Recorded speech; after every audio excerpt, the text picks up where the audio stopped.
Welcome to the Scene Snobs Podcast.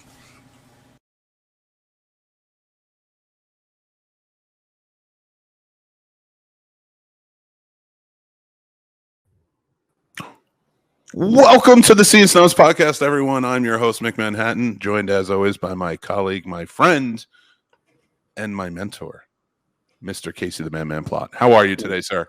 Well, thank you so much for that wonderful, spirited intro. It's always wonderful, especially hanging out, being introed by Jeff and following Maria and Stacy. It's always a pleasure to see all of them.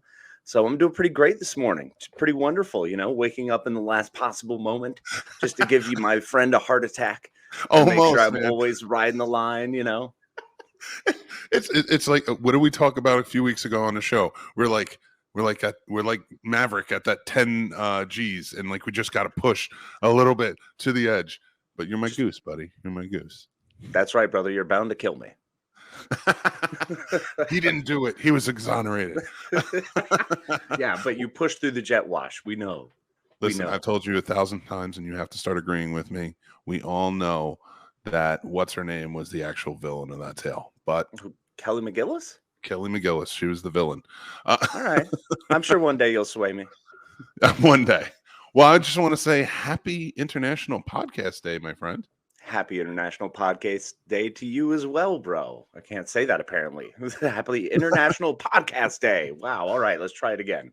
Well, I thought, to start off, because we've been doing this this is our 11th year podcasting, us. It is. It's going next week will be our 3rd year with the Scene Snobs. Yep. Super excited next week. October 6th is when we officially hit. That is it. And we're going to be doing some fun things. So make sure to check that out. But I thought I would read the definition of podcast and podcaster.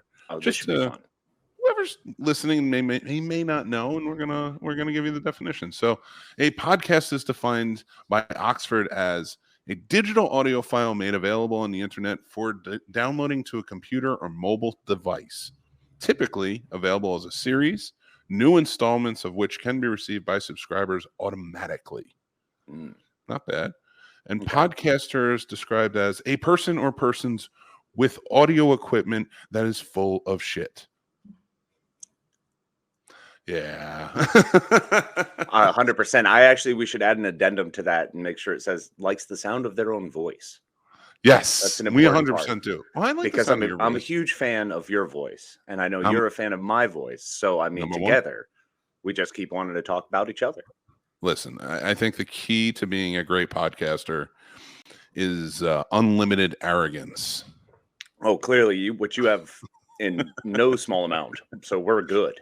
Actually, I did something with my wife the other day. That was probably the most arrogant I've ever been. Oh, this is going to be great. And it has to do with the Scene Snobs. So, we've been building up and doing pretty good, and thankful for all our supporters for that, of course. But I got complimented on one of our videos for my looks. And I was told that I was, very attractive, and you should, because you are. I don't want to hear you mumbling and fumbling through that. No. You're a very attractive man. Well, I appreciate that, sir. But when I saw this, I felt good. That feels nice that somebody would reach out, and I'm with my wife, and I said, I told her, I was like, listen, it was a compliment from a fan. I think let's take it as such, of course. Did you say it like that, or was it more like, hey? No, I said it like that. Okay, all right. I said it like that, but that's not where the arrogance comes in. Trust me, it's coming. So, I'm holding the phone. I'm like holding away from her. I'm like, listen, I'm going to show you something. It feels good to see this, and I just want you to know that these are fans. Nothing, of course, would ever happen. I'm not Elvis. And then I handed her the phone, and I meant it. I meant it, Casey. Because you're not going to die on a toilet because of drugs. That's number one. Boom. That's true. Not Elvis. Immediately not Elvis. Peanut butter and banana sandwiches, that's a different story. Hey, everybody has their own druthers when it comes to what we put in our bodies. So why not? Go nuts. Has there ever been a death by charcuterie board? Let's try. That'll happen. Well, murder by charcuterie board, if you got near the last piece of the Gruyere, by me.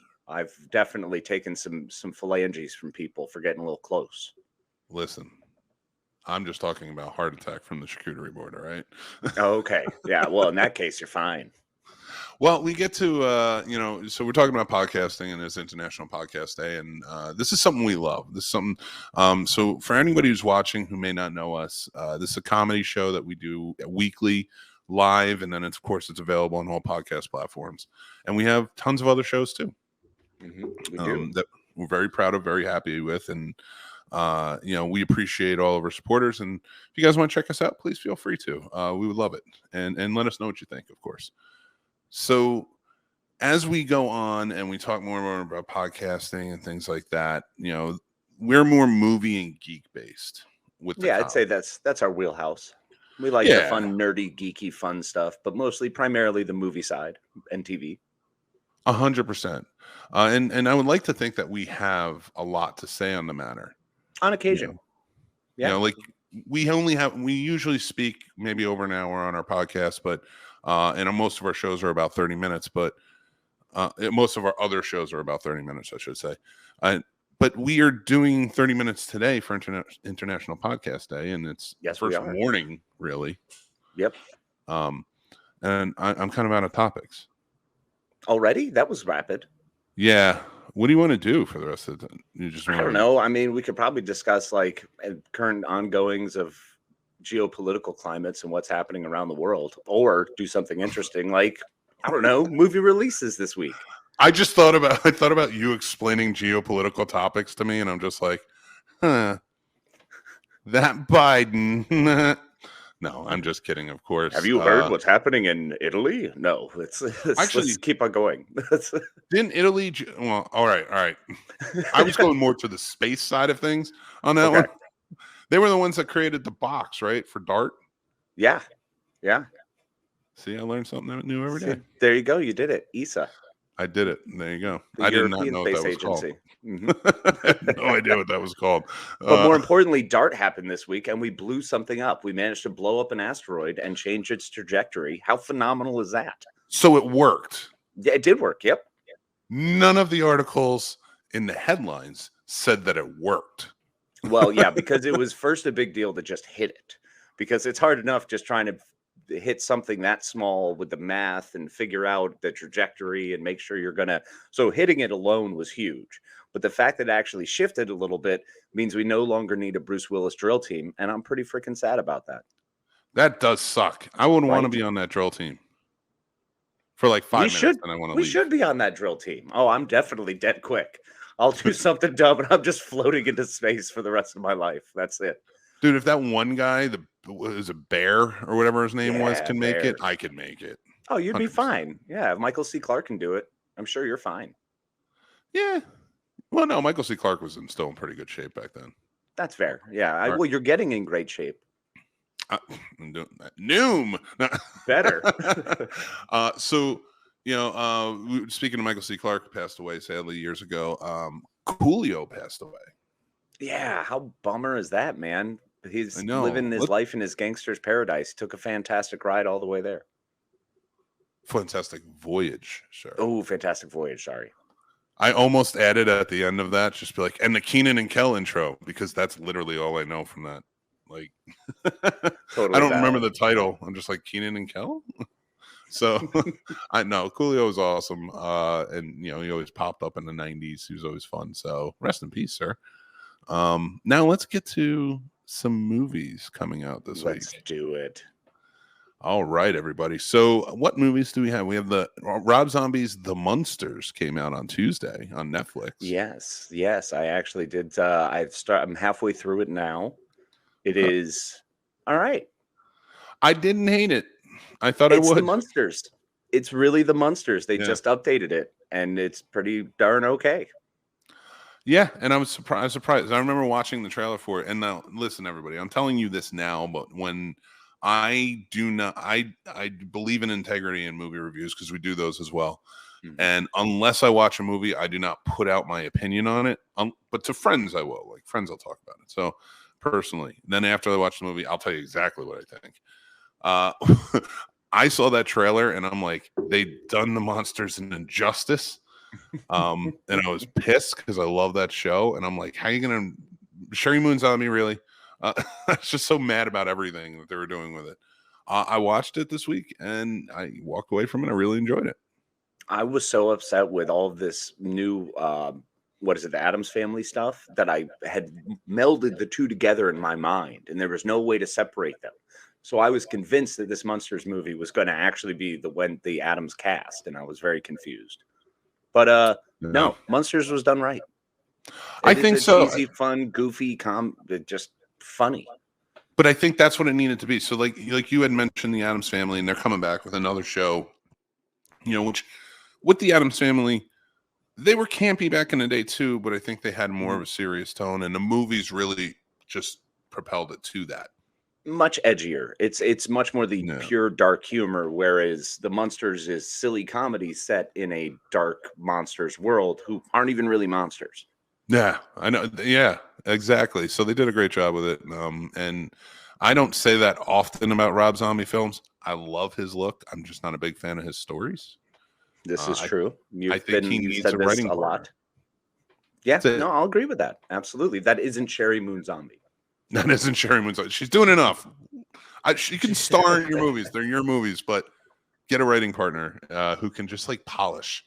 Just polish, because you have good ideas. You just need to see them through. But so then we have other movies like Bros is coming out, which is the first homosexual romantic comedy movie from Billy Eichner that is backed by a studio, which is awesome. Yeah, very awesome. It's pretty great to see how Bros has been getting a lot of traction. So I'm very excited to check that one out. That's going to be. It looks funny as hell. Billy Eichner's great, and all the clips I've seen are funny. So. Yeah, I want to try and go check it out this weekend so I can review it. But yeah, it looks really good. Smile is a horror movie that came out where a weird sort of epidemic is happening where people are smiling, very grotesquely. And it seems to be some sort of supernatural entity making them do it. I haven't watched it yet, but I find this movie very ironic for Hollywood. That in a world where a horrific thing for women to go through is men telling them they should smile more, a movie was directed by a man where he told his female cast they should probably smile a little more. It's true horror movie. Yeah, sounds good. I actually I'm excited about that. It sounds fun. It's very 1989 Batman. The Joker made people die smiling. So all right, took him a little while. We'll see how this works out. Have you seen the marketing for it? No. They've had people going to baseball, basketball, whatever games they're playing right now, standing behind home plate or whatever, and just standing there with a evil smile on their face, staring at the camera. I don't know if that's a good thing to do nowadays. There's fun publicity stunts and stuff, but someone will take offense to that and start a fight. Guaranteed it has happened. The whole premise sounds sweaty and offensive, so it's okay. I think the biggest movie coming out this week came out today. Well, actually, before I get to that one, let's talk about another Halloween movie, and that's Spirit Halloween, the movie. Oh, yes. This should be interesting. Talk about sweaty. Talk about sweaty premise. Sweaty and uncomfortable is pretty much the way I feel every time I'm in there, and that's just because I want to buy all the things. I know, and I can't afford them, so my bank account is screaming at me, and it gets uncomfortable. But it's a pretty great time. So why in the world did they feel a need to have this family go through Spirit Halloween and get attacked?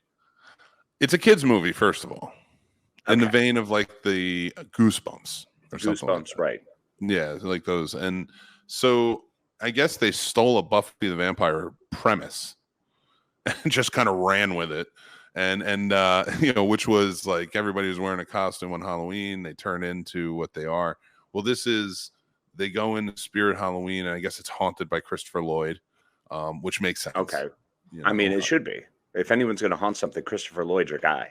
Reverend Jim, Doc Brown, now Spirit Halloween, the movie. It is what it is. The epicness. Yep. So he is haunting it. They go into the Spirit Halloween.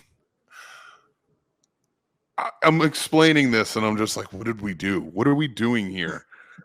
Earth is reality is becoming meta. Reality is becoming meta. The whole funny thing is we're actually currently in the movie. What we don't know is the fact that everything we go to watch is somehow a reality. And I would actually feel better about that with some of those realities out there. Like Nights in Rodanthe would be a great reality. You know I'd what be they fine need? They with need that. like, stop with the Knights of Rodanthe. Stop with What? that. That movie was What? terrible. Well, it's Nicholas Sparks. Every Nicholas Sparks story is deep, beautiful, and tragic. It's wonderful. Who doesn't love that? Oh my God. Wasn't that Diane? No, that wasn't Diane Lane. That was Richard Gere and who? It's Diane Lane. Oh, I was thinking, oh my God. Wasn't he in You were right. Faithful with her too? Yeah. Oh, that's the sequel to Knights of Rodanthe. Boom. There See, you that's go. how they worked it. Yeah. So, That was a duo they just had to get back. You know, they were such a loving power couple. I know it came out after Unfaithful too. Like, didn't he murder her? You know what says love? Not that Pretty Woman shit. No, absolutely Get not. Unfaithful in here. Boom. Why is Richard Gere always in those types of movies? I mean, First Night. Like, he's always in the movie where he's the bad lover. You know what? The irresistible one, you could say. He's Okay. so, and I don't understand it because he's supposedly a pacifist and like sort of like a hippie, like doesn't like fighting or anything like that. Mm-hmm. There are a lot of movies where he murders people. Tons. And then I think there's the one movie where he did murder anyone and he got set up for it, and that's like what he's most famous for, American Gigolo. Well, not most famous for that. I mean, I guess Officer and a Gentleman and he was most famous for that back in like 1982. But then, it's all right. So with him, I don't understand how it gets to. Like, is he a star? Like, is Richard Gere a star? Can we talk about this for a second? well, We haven't even gotten to some of the movies that came out, and I want to that's talk fine. about that. This is what we do on our show anyway, folks. Yeah. So Runaway wrong. Bride was big. So, I mean, and that put him back with Julia Roberts. So there was a reconnection there, and he was a big enough star then Was that he carried star power. Because, well, at First Night. Was Bro. she? Who, Julia Roberts? Roberts was the star. And I remember Runaway Bride starring Julia Roberts and Richard Gere, her co-host from this, from Pretty Woman. And it's like, that was like the big selling point. So like, is Richard Gere like a movie star, or is he like a really well-known actor who gets in some big movies sometimes because he was in them with other people? He's a really well-known actor who gets into a lot of stuff, who at one point was a rising star, should we say? I think he was definitely a rising star. I mean, he was a top 10. He's got to be on some people's top 10 lists. He's got to be. think, yeah. I mean, no. Even if it's just for, Maybe his cheesy wife's. romantic dramas. There you go. I mean, his wife probably loves him. I mean, because think about the movies that he's in. Like, they're not all hits. No, they are not. And he wasn't even the biggest star in Officer and a Gentleman. I would argue was? Deborah Winger was a bigger star at the time, and Louis Gossett Jr. Louis Gossett Jr. is definitely up there.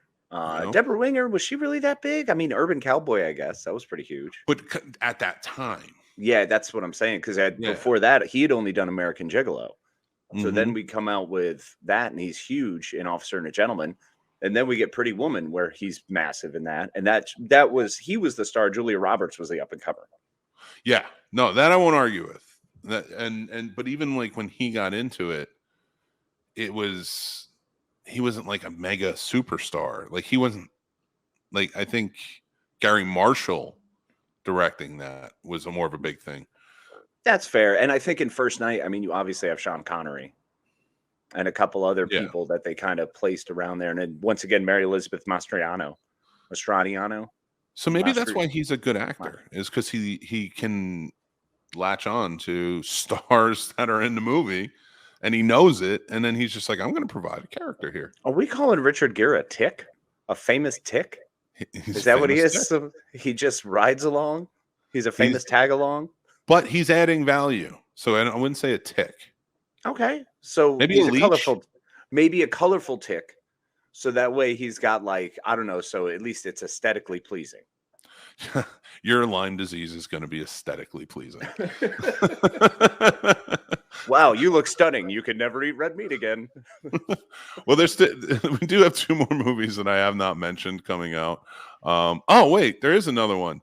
Damn, there's a lot of movies coming out. There's a couple of them, man. I've got a decent list here as well. I The think Greatest Beer Run Ever, starring Yes. Zac Efron. The Vietnam think- Tale.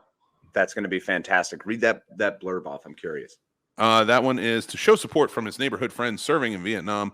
Chicky Donahue, as Zac Efron, of course, decides to do something totally outrageous. Travel to the front line by himself to bring beer to the soldiers to give them a little piece of home. Isn't that sweet? And it's based on a true story from what I understand. Mm-hmm. It is. And it's pretty fascinating that we're going to get this. Once again, Zac Efron. Who doesn't love Zac Efron? I think he's our era's Richard Gere, if you will. So That poor kid. he'll always be recognizable. He's just never quite the star. I wish he was, though. He is pretty funny. I like him. He's fantastic. No, look, his humor is great. I think he's a wonderful guy. I love his acting. I've got no problem with him. It's just one of those deals where he kind of sits in there where we don't hear from him for a couple years. So it's tough to say that he's this massive star. That's true. Well, you know who is a massive star? Ana de Armas, and she had a new movie come out this week on Netflix as well called Blonde, where she plays Marilyn Monroe. Do you like looking at doctors through the vaginal canal? This movie's for you. I am not kidding. That is not a joke about this movie. If you can make it through all 3 hours of this dog pile, yeah, you'll see what I'm talking about, because they do it twice. Man, Twice, Casey. I've started a couple times to try to jump on it, and honestly, it feels like I'm through the stereoscope surgery would be more interesting. This movie made me feel bad for Marilyn Monroe after I watched it, but not for the reasons I think they wanted me to. Mm-hmm. It was more along the lines of like, what did you do to Marilyn Monroe in this movie? How many times do we have to keep bringing up and discussing and churning through the Marilyn Monroe story? Can we do it right at least? Not this one. Can we get one that's right? Well, was this someone trying to make it too artsy? Was it someone trying to bring in this different flair? Was someone trying to make her a weak person? Because Marilyn Monroe is not a fucking weak person. So No, it kind of depends on what angle did they take it. Every bad one you could. It's like let's show everything that happened to Marilyn Monroe that's bad. And then I went up and I looked at the fact versus fiction, and a lot of it's fiction that they made up in this. Really? But she has a lot of stuff that did happen to her that was bad. They didn't touch down on that, except for Joe DiMaggio. They made sure to show him as a dirtbag, but that's it. Did they really? Was he a dirtbag in their relationship? He was abusive to Marilyn Monroe. Okay. So Okay. Gotcha. I did look that up. That was like the one thing that was like, oh, that's true. That's the one you got. But everyone back then was abusive, weren't they? Isn't that just a thing? I don't know. Let's ask old White Christmas himself, Bing. Yeah, I mean, we always know that Bing Crosby is a safe bet. Hit your children with a nice sack of Valencia oranges so it won't leave bruises. That would be a good topic for the show in the future. At what year did we shift and stop beating our children relentlessly? Yeah, when was that officially? Because I remember a lot of people talking about a good smack would change you. I had a couple good smacks. So 2001 maybe? I don't know. Somewhere around there. It had to have been. I think it was our era becoming adults. Yeah, millennials changed it up. Good on you, millennials. Well done, millennials. Last movie that we need to talk about is probably the biggest one that's coming out, and I'm excited for it, even though I wasn't a huge fan of the original when growing up. Hocus Pocus 2 comes out. Yes, I'm so amped for this movie. I'm going to watch it today. I'm going to watch it several times throughout the week, and I cannot wait to watch it with my daughter. We are huge Hocus Pocus fans, and I'm super excited that they've got, first of all, the three sisters, Kathy and Jimmy, Bette Midler, and Sarah. Wow. I'm not telling you. I'm not telling you. It happened. All right. Nope. So Matthew Broderick's wife. Do it. Yeah. There you go. Sarah Jessica Parker. Thank you. So it's amazing how that worked, right? Well, it's super excited to have them out. Plus, we get Doug Jones back as Billy Butcher. So stoked to have that. He's a man. He's amazing. I mean, he's done so much, and he's been kind of that quiet guy throughout his career. But for me personally, especially with Star Trek, he's fantastic. He's just an amazing character, fantastic actor. So we got really some great excited movies. for this. Yes, that we'll both be watching. We'll both be reviewing. So go check out more from the Scene Snobs. One thing we would like to tell you guys, we do have the Scene Snobs podcast. Again, we have our show is live every Tuesday night at 9 p.m. You can come watch it, or you can listen anytime afterwards, or watch on our YouTube channel. But we have a new show coming, which will also be a part of the podcast world. It's our Friday morning live drive show. So if your drive time from 7 a.m. to 10 a.m., we are going to be live. You can listen to us, or you can listen to it anytime afterwards in a podcast. We're very excited for it. It's just more of an extension of what we do, with a little bit of a twist to it. So please come check us out. We'll be on our YouTube channel and more. We're very excited, and we're very excited to take part in this. I want to thank Jeff, who is putting this together. He's an amazing producer. So thank you for having us on, asking us to be on, and being a part of this. The True Love Knots podcast is up next. So make sure to stick around, check them out, and check out the rest of these shows, because they're going to 9 p.m. tonight. I am very blessed to be here. Feel very blessed to be here. And Casey, I'll let you speak for yourself. But thank you. I appreciate it. I was wondering if you were going to try to explain it and that's tell enough me from how Casey. I feel. Of course, I'm stoked to be here. This is always wonderful. Anytime a group of podcasters get to join up and shoot the stuff together and kind of give a little spiel about who we are, and it's really about supporting and building each other up, and that's something that's really important, and it's a wonderful thing that Jeff has done and continues to do. So Jeff is always wonderful for that. We appreciate you, and thank you so much for the time. And yeah, it's a blast. Make sure to check us out Tuesday nights at 9 p.m. We have a plethora of shows, though. Seriously, just go to our page, thescenesnobs.com, and check out all the wild things that we do, all the antics and ways that we run off at the mouth and try to attempt to explain movies, and then just come up with some sort of ridiculous explanation that takes us maybe down a history journey. Maybe we'll head down a path of absurdity. It's definitely one we take more often than not. That is our high motto. Road. Well, some people prefer the high road. We like to embrace absurdity. It's what we do. We just stop right where we are and hug a lot. So it's true. Absolutely. And podcasting has changed our lives in such major ways. We've each had our own podcast when we started, and then we came together years ago. I think 2013, we had this podcast called Mystery Elephant for like 6 years, and now we're doing the Scene Snobs. And this is our industry. This is what we really enjoy. This is what we push for. So we appreciate all the support that you guys give us. Thank all the people who watch, listen, support us on Patreon and all that stuff. So you guys are truly amazing. International Podcast Day is important. People really do their best. They put themselves out there, and that's a big thing. And so we appreciate all of you guys who are doing it, guys and girls who are doing this as well. I think we're out of time, maybe. perhaps, I don't know. or we're just gonna keep stretching. We should just go till 9. I haven't. Okay. You have us just till go. 9 p.m. That's it. Well, 10 Eastern. 10 Eastern. There we go. We run on America's time over here at the East Coast. It's 10 a.m. coming up. We got our first hour down. We have 11 more hours to go. The Scene Snobs. Make sure you check them out. thescenesnobs.com. Get the new podcast every week coming out. A great episode today. That was a lot of fun catching up on current events here in new movies. Some I'm a little worried about, but I mean, the box office sales will take care of that, I'm sure. Absolutely. Always does. Washes all manner of sins. Yeah. Thank you so much for joining us, and we'll see you on the next one. Thank you, Jeff. Take care. Thanks, Jeff. Take it We'll easy. see you.